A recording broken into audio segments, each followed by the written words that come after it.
Juan Carlos de Sancho Ravelo, profesor, psicólogo, escritor. Mi personaje de hoy nacido en un año del siglo pasado en el barrio de Vegueta, amigo de la infancia. Es alguien salido de un libro de cuentos imaginario, en el que siempre hemos querido estar y ser el protagonista principal. Durante casi 60 minutos vamos a tener la oportunidad de entrar en su mundo interior, plagado de infinidad de pensamientos maravillosos, de ideas irrealizables para el monto de la sociedad, pero que en el caso de Juan Carlos se vuelven realidad.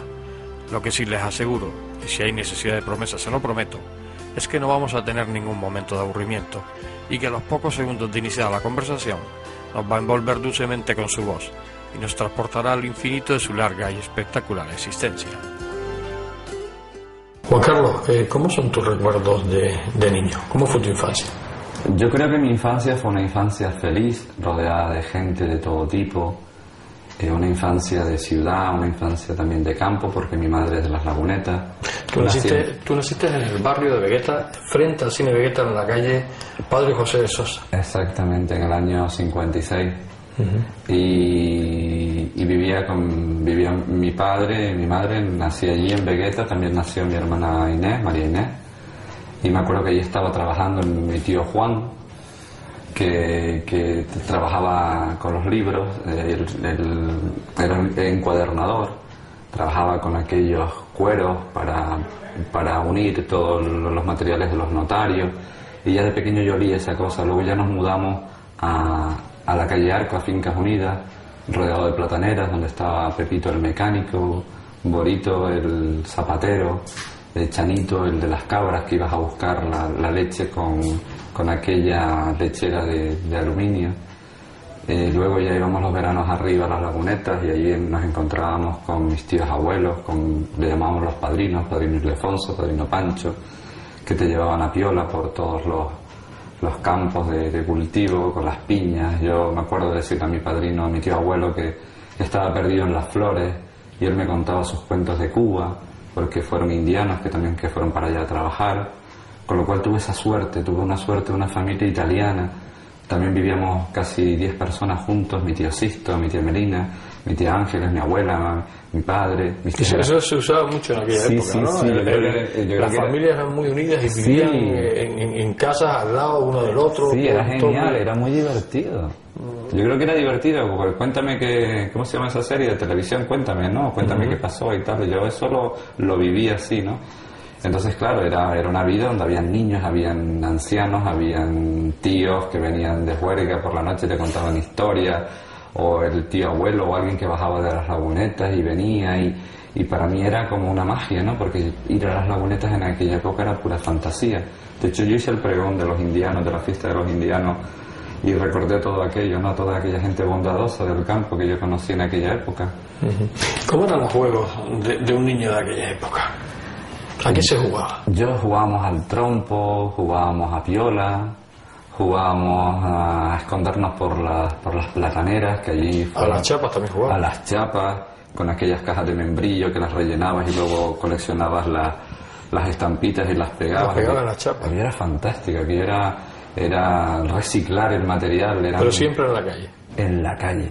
Y siempre con los amigos. Y en una calle de tierra, no una calle... Yo recuerdo todavía, José Luis, el momento que llegaron las máquinas chinas a poner el alquitrán, y todavía huelo ese pequeño desespero que tuvimos unos cuantos al ver que nos tapaban los watts, ¿no? Todo ese mundo que estaba dibujado en la tierra, ¿no? Para jugar al boliche.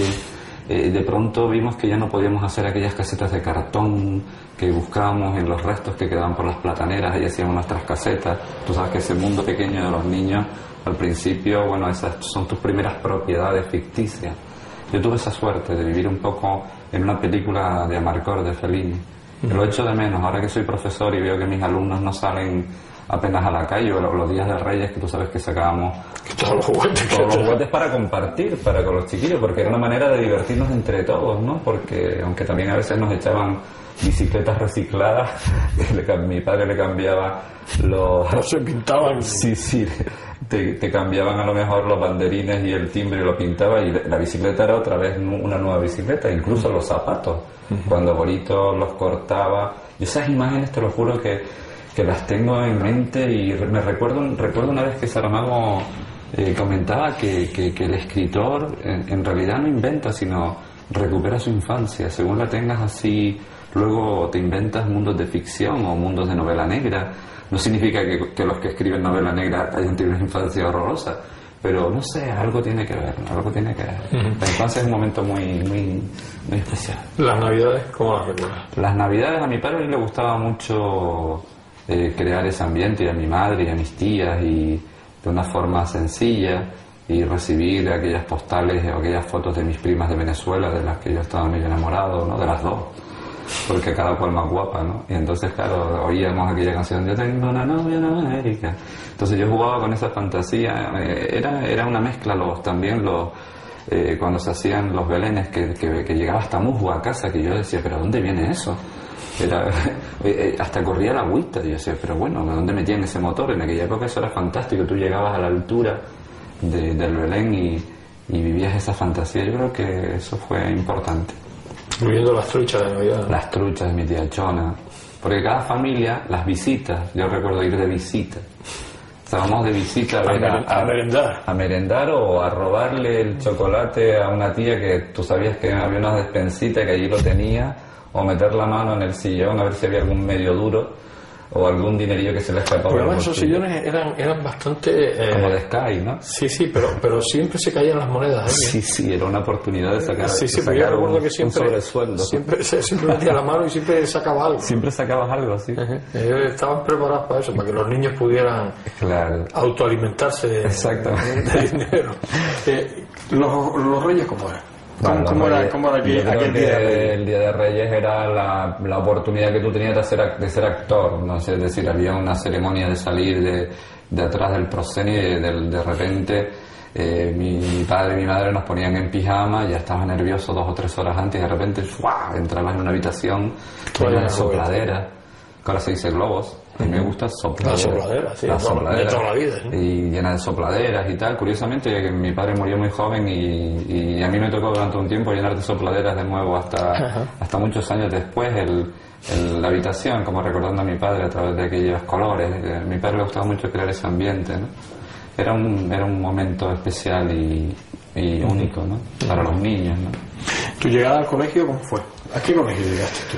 Yo entré pronto al colegio porque, como vivía con mis 2 tías, Angelina y Ángeles, que me tenían haciendo redacciones desde antes de nacer, pues claro. ¿Eran maestras? Sí, maestras. Bueno, hace ya 20 años que se jubilaron y todavía siguen. Bueno, muchas veces van a las presentaciones de mis libros, ¿no? Yo siempre las recuerdo como que fueron las responsables de que yo fuera escritor.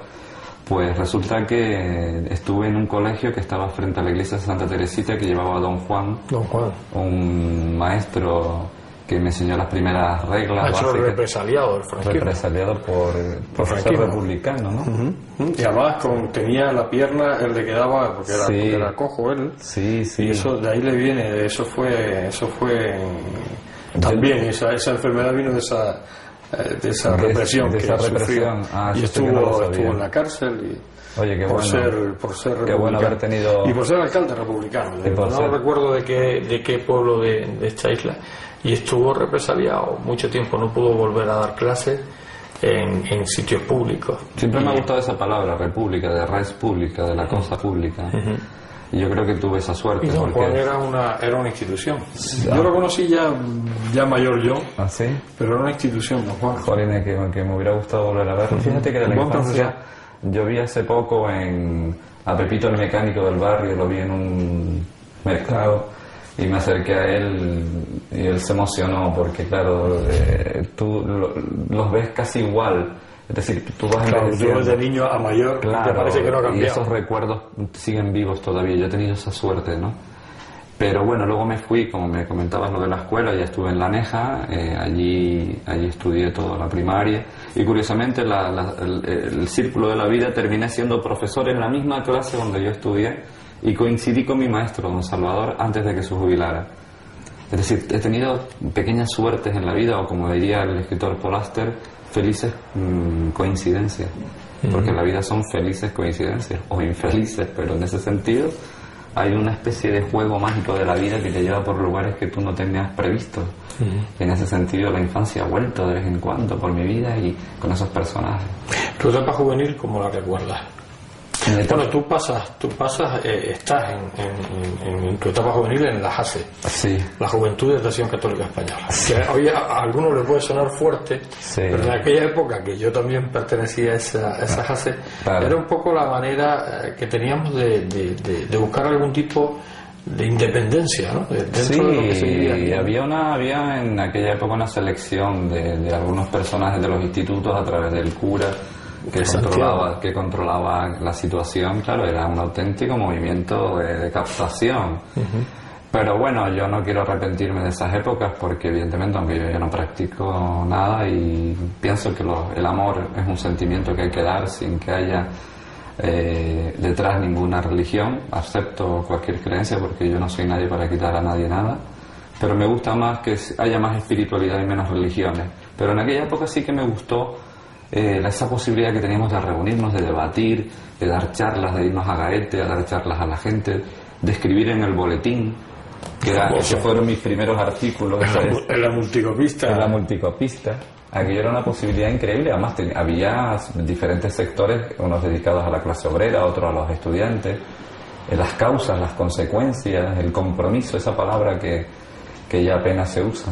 Había un compromiso ético, y yo creo que eso lo he mantenido curiosamente con el tiempo, ¿no? En la medida de mis posibilidades. O sea, no solamente ser escritor, que busca de alguna manera tener un espacio, sino también si me dan una posibilidad de decir algo en público a favor de los que no pueden defenderse, pues lo sigo utilizando, ¿no? Pero ya no de una forma de sermón, sino hablando desde mi experiencia como ser humano. Ese es un compromiso que me hace feliz, porque no tiene tiene una recompensa de felicidad, y ver que otras personas se sienten representadas, ¿no? Saramago hablaba de la autoridad moral, pero no porque tú seas una autoridad para nadie, sino que tienes la independencia a lo mejor de la clase política o del periodista, que hoy en día se dirigen a veces hacia el mismo punto. Entonces la escritura, la literatura tiene ese lugar independiente que te permite decir cosas de otra manera, y esa juventud, como tú me dices, fue el inicio de ese compromiso que me gusta tener todavía. Aquella etapa juvenil de pandillas, ¿no?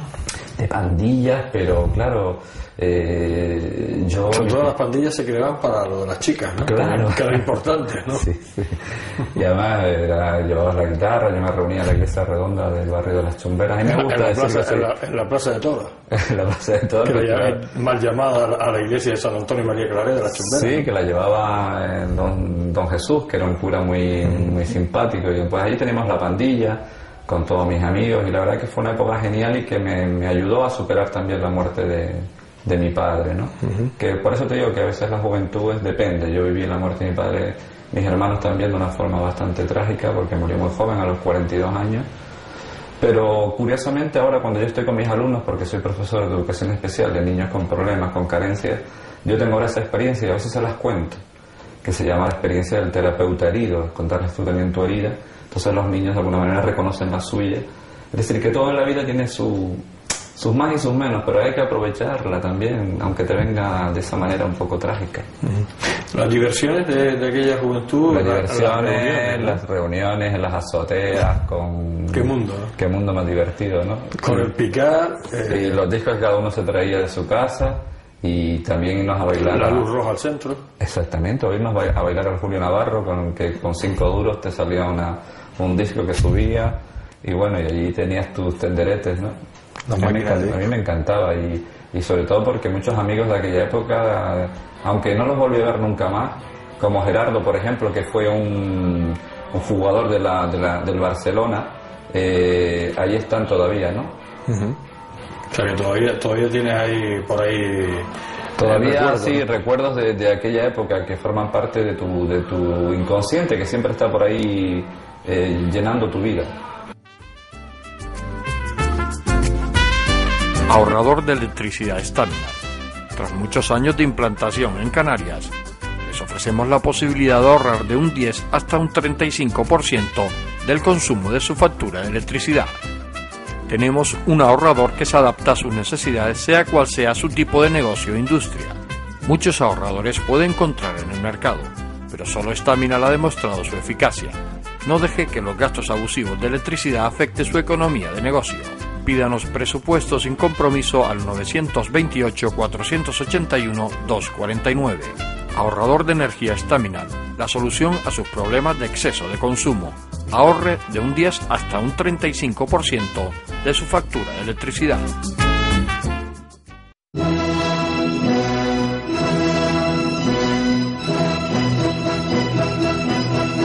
Una nueva edición del Festival de Zarzuela de Canarias presentan los amigos canarios de la zarzuela. El Teatro Cuyás será el escenario de estas magnas obras. Un magnífico elenco de cantantes que estarán acompañados por la Orquesta Filarmónica de Gran Canaria, la Orquesta Sinfónica de Las Palmas y el coro del Festival de Zarzuela de Las Palmas de Gran Canaria. Completan un programa musical a la altura que este festival se merece. Tienen una cita inexcusable con el Festival de Zarzuela de Canarias. Venta anticipada en entradas.com o en las propias taquillas del Teatro Cuyás. Más información en Los Amigos Canarios de la Zarzuela.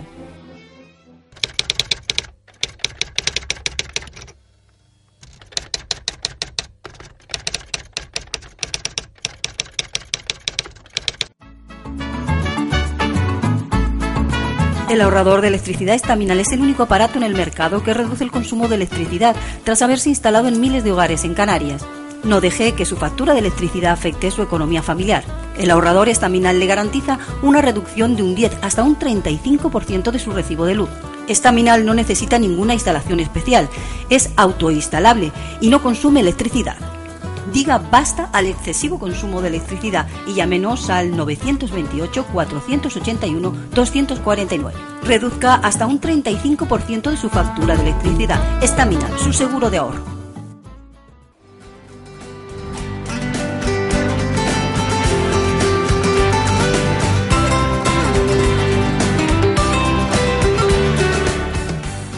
Ya han transcurrido unos minutos de conversación y, como habrán podido comprobar, no exageré ningún ápice acerca de lo que nos íbamos a encontrar con Juan Carlos. Reconozco que a veces mis preguntas son solo un transporte eficaz para llevarnos en ese viaje relajante por los interiores de su conversación. El tiempo se para cuando habla. Parece que no transcurren segundos, minutos, horas. Y poco a poco nosotros nos vamos alimentando y creciendo con ese maná que nos acerca desde las alturas de su mente.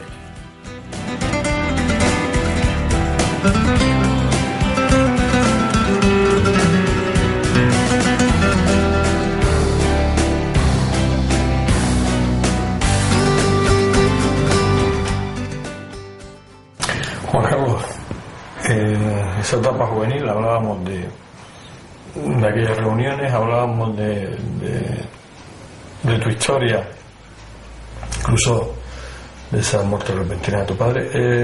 En tema de estudios, bueno, haces magisterio, bachiller y después magisterio. Estudié magisterio. Yo quería estudiar arquitectura, era lo más que me gustaba, pero bueno, había que hacer algo para salir adelante pronto. Y eso es algo que les sigo contando a mis alumnos, es decir, que tú tienes que seguir esa ruta, ¿no?, de tu vida y no tampoco lamentarte, porque si te lamentas no avanzas. Y bueno, estudié magisterio y como era muy joven todavía, porque yo estaba haciendo COU al mismo tiempo, estudiando los veranos, como tuve buenas notas, pues tuve la oportunidad, ya se había superado un poco la situación económica de casa y aunque fui quizás de alguna manera un poco privilegiado en ese aspecto de poderme ir, pues me fui a la Laguna a estudiar psicología. Y ya psicología clínica, que ya luego estudié en Valencia también. Y tuve la oportunidad de conocer la cultura mediterránea, porque yo pienso que el pez no sabe que está en el agua si no sale del agua. era una manera de conocer otras culturas, que conocí literariamente en La Laguna, porque yo iba a todas las conferencias posibles, cuando venía Fernando Savater, o venía un espiritualista, o venía un sociólogo importante. Era una oportunidad de salir de casa y al mismo tiempo de comenzar una nueva vida. Allí fundamos la revista Poema, con Abimael Clavijo, con Tofi, que ya murió, con otros compañeros como Ernesto Delgado Baudet, que también acaba de morir tristemente hace poco, y siempre con esa necesidad de hacer algo colectivo, a través de formarte con una carrera, seguir un poco ese destino que a veces no es el que tú decides, sino el que la vida como un personaje te va marcando. Y a partir de ahí, bueno, empezamos a dar recitales por La Laguna. Mi amigo Juan Hernández, que lo tenemos aquí ahora, que curiosamente también murió. Pero bueno, yo pienso que uno es también el recuerdo de toda esa gente que pasó por tu vida. Ojalá hubieran estado más tiempo, pero también fueron parte de tu formación, te dieron los argumentos de la vida que ahora uno defiende. Uno no siempre es uno también son los demás. Y en ese sentido, pues yo agradezco la buena o mala suerte que he tenido, ¿no? Pero la sigo teniendo porque yo creo que también es una actitud de apertura que sigue viva y que empezó también en La Laguna, luego ya siguió en Valencia, porque yo daba recitales en los bares por la noche de poesía en el barrio del Carmen de Valencia y conocí a gente. Ya luego ya me vine para Las Palmas, luego me volví a vivir a Madrid, ahí estuve trabajando de guionista y de reportero en la agencia Press, en el grupo Press de Madrid, también como dibujante, haciendo tiras cómicas. Y bueno, y de toda esa amalgama, pues hice una mezcla y esto es lo que va quedando. Lo que va quedando por lo pronto. Claro, por lo pronto. Todas esas experiencias, todas esas vivencias, con esa intensidad que tú siempre le has dado a tu vida, porque aparte tus ideas siempre las has seguido llevando. O sea, desde que yo te conozco, muy jovencito, siempre has tenido tus ideas. Y hoy, o sea que tienes un poquito de años más, que casi no se te notan, sigue siendo el mismo, exactamente el mismo. Sí, pues si tú lo dices. Hombre, yo cada vez hago más caso a la percepción que tienen los demás, ¿no? Durante mucho tiempo tardas en darte cuenta de quién eres, porque no sé si era Aristóteles o Platón, hablaba, seguro que algún especialista que nos esté oyendo, que eso es lo que temo, diga, oye, pues no fue Platón ni Aristóteles, fue Cicerón. Bueno, decía algo así como que a uno le instalan un pensamiento ajeno a ti, a tu propio ser natural con el que naces. Tú naces con un impulso espontáneo, sano, y de pronto empiezan a prohibirte, a ponerte censura. No digas esto, no te expreses tan alto, no muevas las manos, no lo digas así, dilo así. Y claro, tú obedeces para que te quieran, para que te acepten. Pero con el tiempo descubres que, bueno, como el escultor Miguel Ángel, le daban el mármol y él decía que allí estaba el David, pero su trabajo era quitar mármol hasta que encontraras la verdadera imagen que estabas buscando. Entonces yo creo que he ido quitando mármol y creo que ya me encuentro mejor, porque también sufre uno cuando uno es muy expresivo o intentas crear otro estado de ánimo, de ideología en la gente. No se pasa bien cuando eres demasiado espontáneo, pero bueno, yo lo prefiero, me divierto más que estar manteniendo la forma para quedar mejor. Mi vida ha sido lenta en algunas cosas y rápida en otras, y en la literatura lenta, no tengo prisa. Hoy hay un exceso afán por tener éxito, por estar en la cumbre, y la gente vende su alma al diablo por un plato de lentejas. Yo prefiero que el plato de lentejas llegue, y si no llega, pues yo qué sé, te pediré trabajo en tu televisión. Tu vida como escritor, tú desde muy pequeño empiezas a escribir, porque tú escribes en El Eco de Canarias. Sí. Haces tus primeras colaboraciones, ¿no? Sí, aquello fue increíble, porque yo ahora me pongo a pensar en aquel niño y me estremezco, ¿no? Porque claro, es una persona que ya no está. Yo había visto unos reportajes en televisión de la guerra del Vietnam, de aquellos niños quemados, y me dio tanta rabia que mi padre, que era oficial de notaría y tenía una máquina de escribir en mi casa, yo la abrí y escribí un artículo para El Eco de Canarias que se llamaba Los niños de la cabaña, creo recordar, en el año 71, yo tenía 13 años. Y lo mandé para allá, y mi padre, asombrado porque lo leyó, mi padre leía el periódico, fue uno de los responsables también de que yo fuera escritor, lo recortó enseguida, me llamó a casa, ¿esto qué es? Y a mí me daba mucha vergüenza porque yo lo había hecho simplemente por expresar una indignación. Y claro, mi padre lo recortó y entonces a Pepito, el de la tienda, el del bar Avenida, a toda la gente, mi hijo el escritor, mi hijo el escritor. Y claro, con el tiempo me he dado cuenta que yo tuve esa suerte que otros niños no han tenido, de que tu padre crea en ti, que confía en ti, que te eche una mano, ¿no? Que no diga, no, tú arquitecto, tú ingeniero, como tu abuelo, tú, no. Él dijo, ese es tu camino, síguelo. Yo lo he entendido ahora, ¿no? Él confió. Por eso creo que los padres no deberían abusar de sus hijos y convertirlos en lo que no son. Si tu hijo quiere ser actor de cine, déjalo que sea actor de cine. El propio Cervantes lo decía, qué buenos son los entretenedores para la república de la vida. Que los que entretienen, eso es un trabajo muy importante y muy serio. O sea que yo creo que tuve esa suerte y nació de ahí, de ese apoyo, ¿no? Uh-huh. Tu carrera como escritor, eso suena rimbombante, pero... Mi carrera sí, es una carrera de obstáculos. Por eso te iba a decir, porque ser escritor en este país es complicado. Y sobre todo en Canarias, porque yo creo que esto es una tierra, como comentaba Francisco González Díaz en 1911, esto es una tierra fenicia, esto es una tierra comercial. En Galicia, en Cataluña, en Valencia, donde yo viví, los escritores, el día de Rosalía de Castro, hay hasta corbatas con Rosalía de Castro, se hacen fiestas por Rosalía de Castro. El día de Benito Pérez Galdós, que nació aquí, sí, se hacen una serie de congresos, pero yo toda la calle Cano lo convertiría en tiendas de los libros de Benito, haríamos una fiesta en la calle, delante de la estatua, en aquel parque fantástico, en homenaje a Benito. Es decir, habría que tener ese orgullo que aquí no se tiene, es como si no hayamos roto ese ancestro comercial fenicio que todavía tenemos.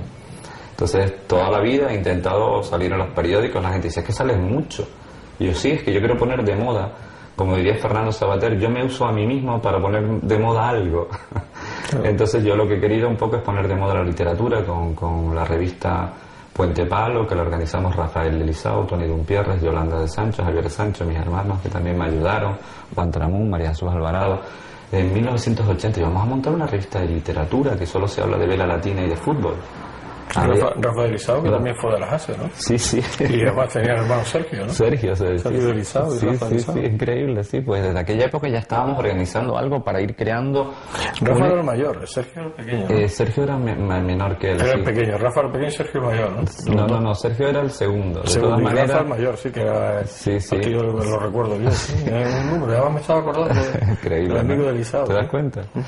Pues desde aquella época ya estábamos intentando organizar eso. Luego ya creamos la editorial Puente Palo, íbamos en barcos a Tenerife a reunirnos con escritores, presentábamos, nos reuníamos en la casa de Pedro García Cabrera, veníamos para acá, íbamos a la radio, ir creando eso. Y ahora, 30 años después, pues está Baile del Sol, está en Roar, está Puente Palo, que lo siguen llevando Juan y Susi, pero esa posibilidad de ir creando una base literaria aquí cuesta mucho, Cuesta mucho porque ni políticos ni a veces ni periodistas dan espacio a ese mundo, ¿no? Y si no se hace desde un punto de vista demasiado oficial, se editan libros pero luego no se distribuyen. Claro, ese es otro tema, ¿no? Ese es terrible que ya no...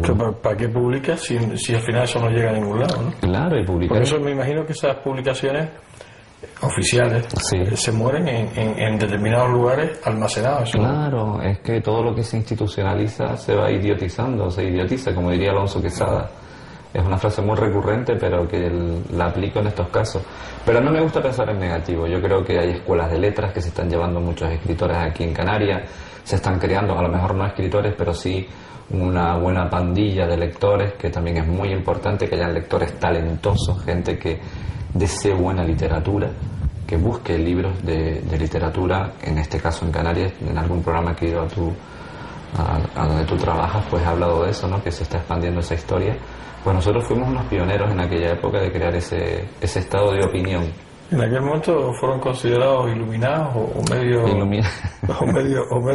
Yo creo que raro? ¿Sabes una cosa? Cuando fundamos la revista Puente Palo, a mí se me ocurrió meter 5 papahuevos en la calle Triana y montar una gran plataforma en la Plaza del Pilar en Vegueta.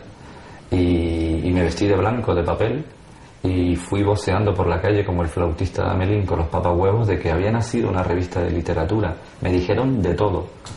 Curiosamente, hasta grupos políticos de izquierda que hablaban de la cultura canaria, pero no hacían nada por la cultura. Pero como aquello tenía algo de teatral y tal, pues parecía un poco, como diría yo, frívolo. pero fueron 500 personas más o menos y se vendieron 200 revistas aquel día. Fue genial. Hay que crear espectáculo alrededor de la cultura y no hacerla triste. Eso siempre me ha gustado. Hasta en un recital una vez rifé a un duende, porque nos faltaba el duende. Faltaba el duende. Claro. Y no se fue la gente hasta que el duende le tocó a una persona. Es curioso. ¿Te sientes más poeta que escritor en prosa? Porque tú has hecho más poesía que... No. Sí, en su época sí, pero ahora no. ¿Ha cambiado? Sí, no, está ahí, porque García Márquez comentaba que una buena novela tiene poesía dentro. Claro. Porque y se nota en un libro cuando hay poesía dentro, cuando tú vuelves a leerlo al cabo del tiempo. Si es demasiado prosaico o busca el éxito inmediato, son libros que entran en agujeros negros y desaparecen. Pero si hay un relato interior que le da la posibilidad al lector de leerlo más allá de lo que escribe el escritor, ese libro permanece en el tiempo. Yo lo que creo que he ganado es en filosofía y en sentido del humor. Bernard Shaw decía, y sé que digo muchas frases de otros, pero por respeto las digo. Pues mi amigo Rafael Isao me dice, es que estás todo el día diciendo citas. Y yo, chacho, pero es normal. Es que mi pensamiento es la suma de otras cosas que he leído. Y por respeto a esas personas que se les olvida muy rápidamente, pues Bernard Shaw decía, si quieres decir algo de verdad, dilo con humor o te rajan el cuello. Entonces, bueno, yo he utilizado un poco el humor y la filosofía para ahora entrar en otro tipo de literatura más humorística, filosófica, que es la que me gusta. Y también ilustrando yo mis propios libros. Me gusta el Renacimiento por eso, porque los artistas eran un compendio de sabiduría, no se limitaban a una especialidad, se atrevían con varias cosas, pero siempre el perfume de lo que haces, en mi caso sí es la poesía. Procuro no cerrar las cosas, sino que el lector ponga el trocito que yo olvidé o sugiero.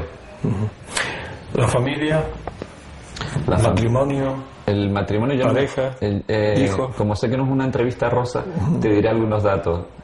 Yo nunca me he casado, es la única cosa rosa que te digo, pero porque creo que todo lo que se institucionaliza se idiotiza. Esto es un tema para un programa. Benito Pérez Galdós decía que el matrimonio era una cristalización pseudomórfica que no se metía en su tubo de ensayo, o algo así decía él, ¿no? Dice que se casen mis personajes, no yo. Yo creo que hoy en día hay mucha soledad y la gente intenta salvar su soledad a través de la pareja o a través de los hijos.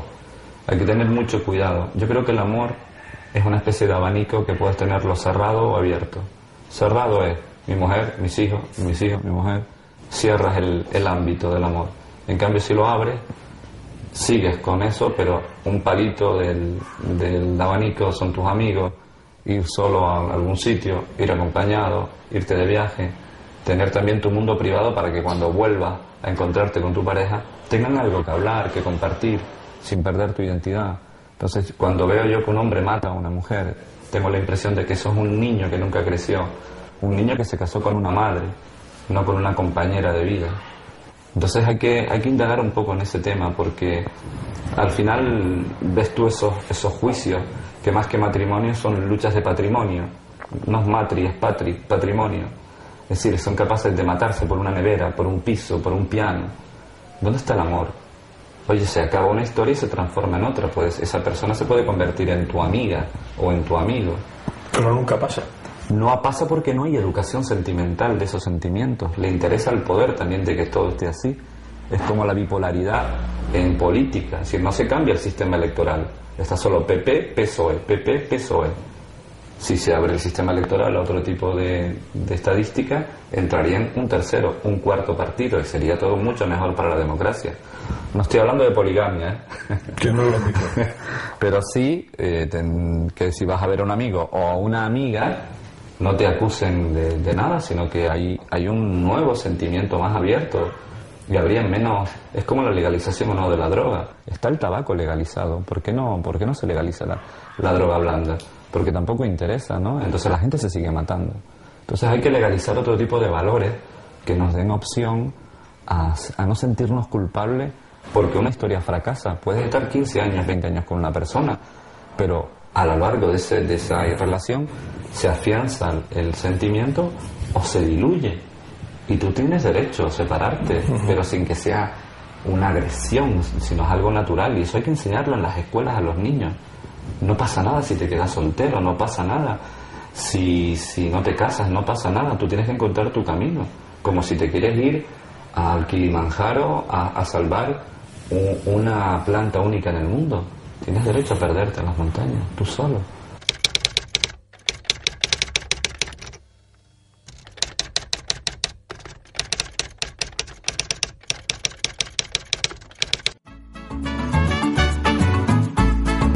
El ahorrador de electricidad estaminal es el único aparato en el mercado que reduce el consumo de electricidad tras haberse instalado en miles de hogares en Canarias. No deje que su factura de electricidad afecte su economía familiar. El ahorrador estaminal le garantiza una reducción de un 10 hasta un 35% de su recibo de luz. Estaminal no necesita ninguna instalación especial, es autoinstalable y no consume electricidad. Diga basta al excesivo consumo de electricidad y llámenos al 928-481-249. Reduzca hasta un 35% de su factura de electricidad. Estaminal, su seguro de ahorro.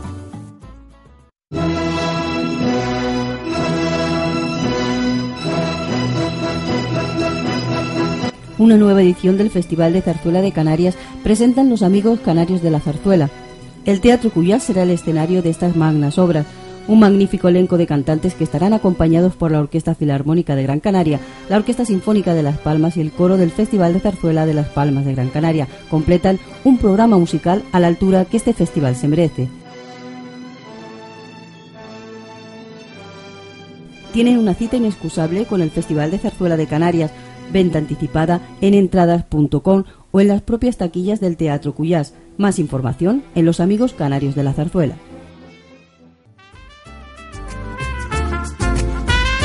Ahorrador de electricidad Estaminal. Tras muchos años de implantación en Canarias, les ofrecemos la posibilidad de ahorrar de un 10 hasta un 35% del consumo de su factura de electricidad. Tenemos un ahorrador que se adapta a sus necesidades, sea cual sea su tipo de negocio o industria. Muchos ahorradores puede encontrar en el mercado, pero solo Estaminal ha demostrado su eficacia. No deje que los gastos abusivos de electricidad afecten su economía de negocio. Pídanos presupuesto sin compromiso al 928-481-249. Ahorrador de energía Estaminal, la solución a sus problemas de exceso de consumo. Ahorre de un 10 hasta un 35% de su factura de electricidad.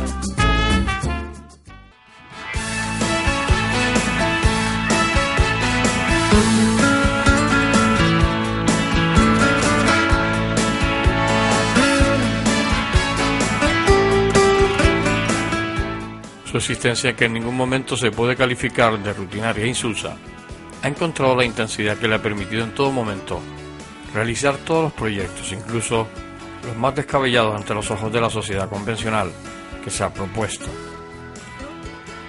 Sus recuerdos familiares es otro de los pilares donde está sostenido esa fábrica de sueños realizables, en que Juan Carlos ha convertido su vida.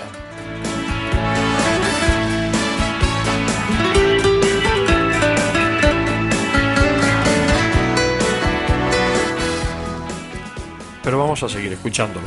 Nos quedan muchas cosas que oír de su especial mundo.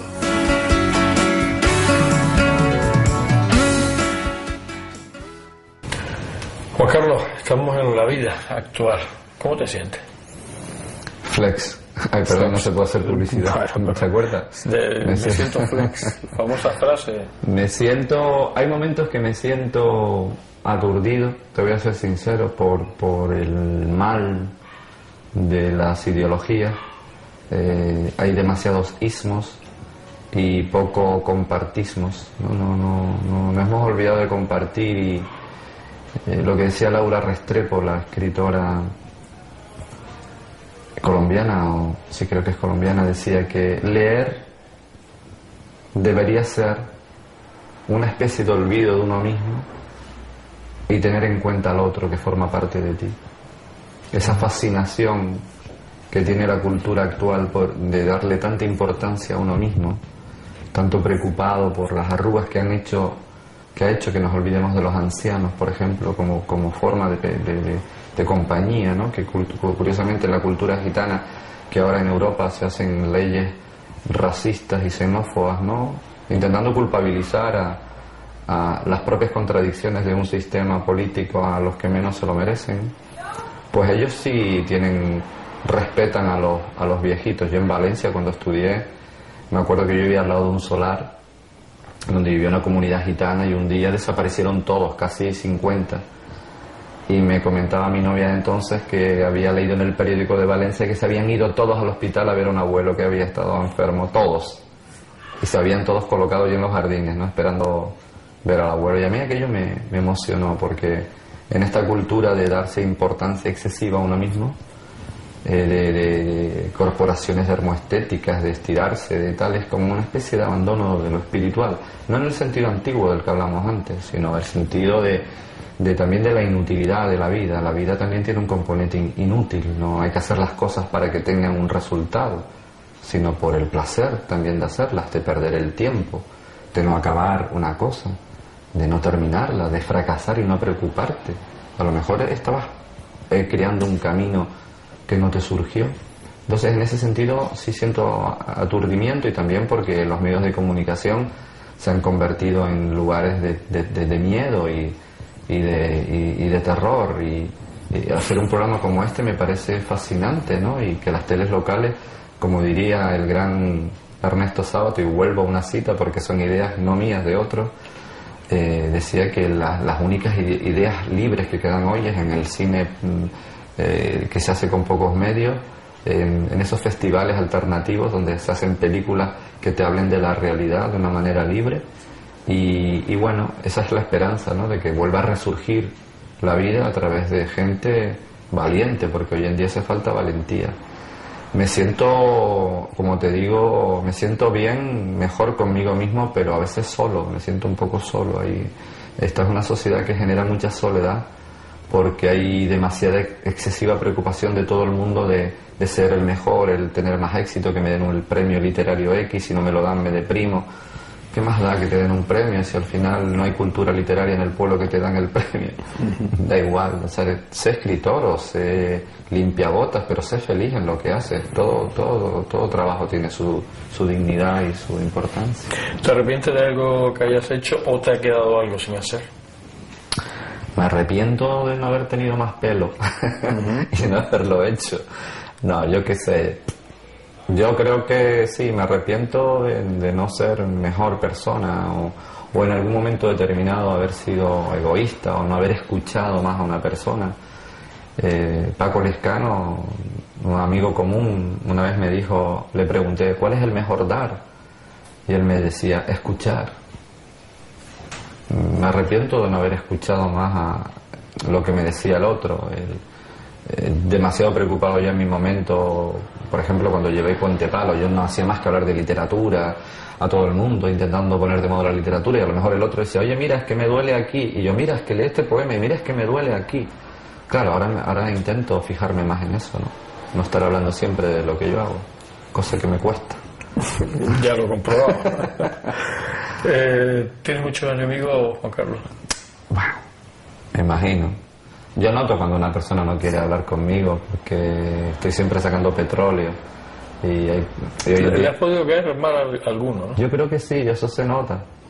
Yo sí creo que caigo mal. Y caigo bien, indiferente no, porque creo que soy muy emotivo, expreso las cosas con emoción, y eso a veces asusta, ¿no? Prefieren algunas personas, viene a sacarme algo del interior, ¿no? Me gusta tener amigos de verdad. O sea, yo no puedo estar yéndome de copas y no hablar de nada.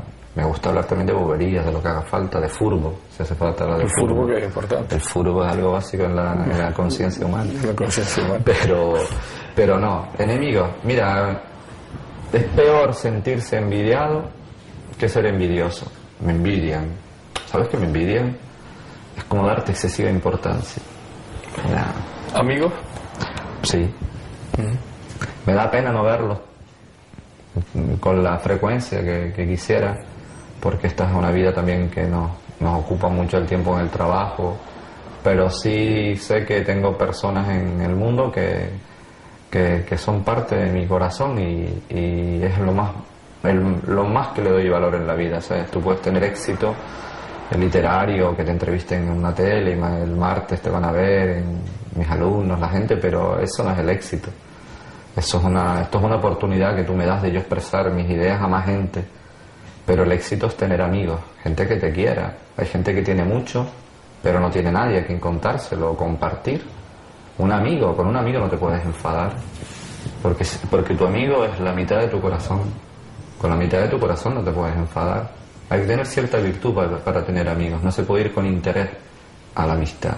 Entonces yo creo que sí tengo amigos, creo que sí, ¿no? Y nos queremos, además nos lo decimos, cosa que hasta en los hombres parece que no se usa, pero yo a mis amigos les digo que los quiero, que los echo de menos, amigos y amigas, porque tengo amigas también, no amigos, no amigas, también son amigas. Que es importante también. Que también es importante, pero no siempre con esa connotación que antiguamente se hacía. Tengo una amiga, no, tengo una amiga. A lo mejor fue una exnovia, pero ahora es amiga. Oye, no funcionó una cosa, pero éramos amigos antes de.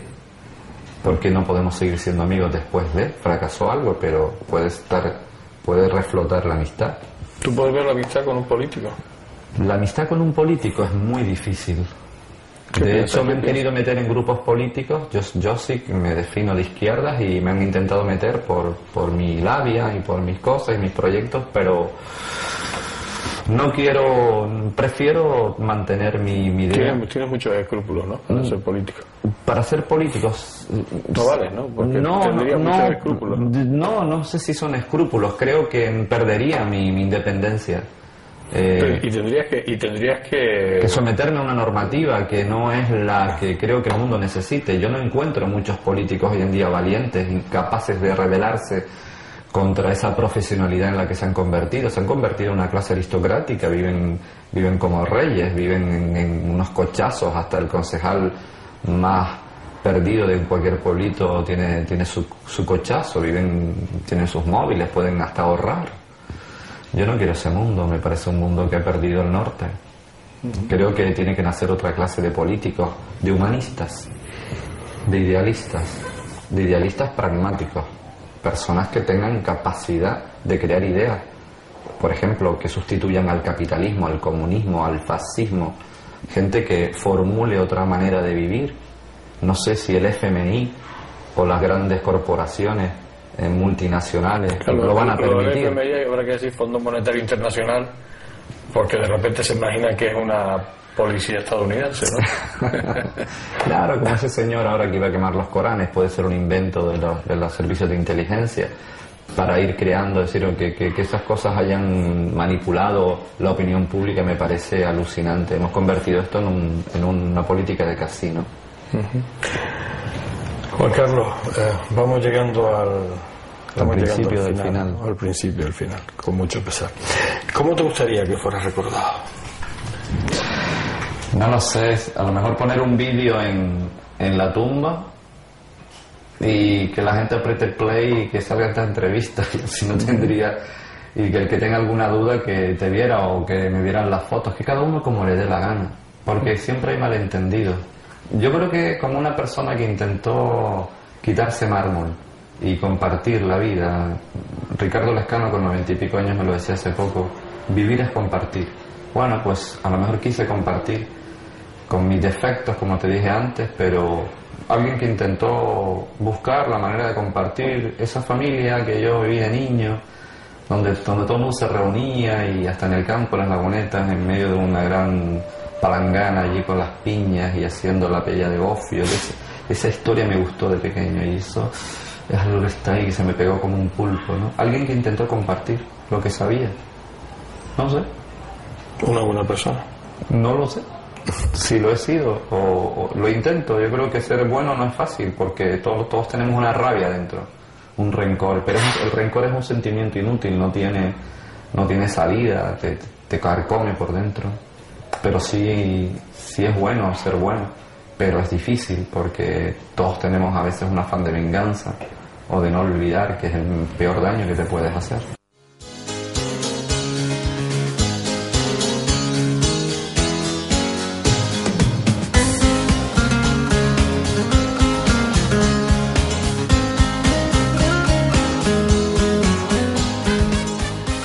Me niego a pensar que se haya terminado el tiempo de nuestra entrevista. Estoy seguro que se nos quedan tantas cosas que nos debe transmitir Juan Carlos. que casi me veo obligado a realizar una segunda parte. Desde que lo conozco siempre ha sido el mismo idealista que se ha mantenido imperturbable ante los avatares y presiones de la sociedad emergente ávida de consumo, que la edad física no solo no ha sido un impedimento en la transformación y aplicación de ellas, sino que ha servido a través de la experiencia que suministran los años para modelar y perfeccionar su aplicación práctica en esta sociedad.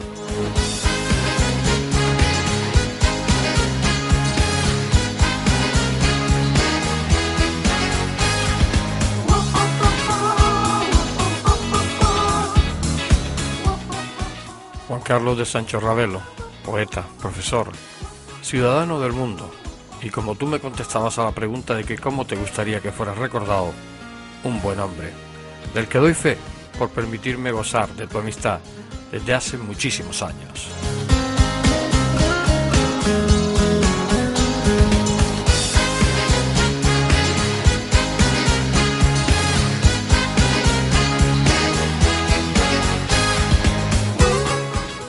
Se me acaba el tiempo, llega el momento de la despedida.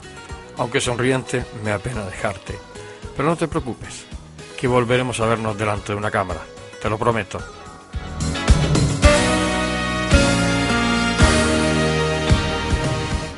Hasta siempre, amigo.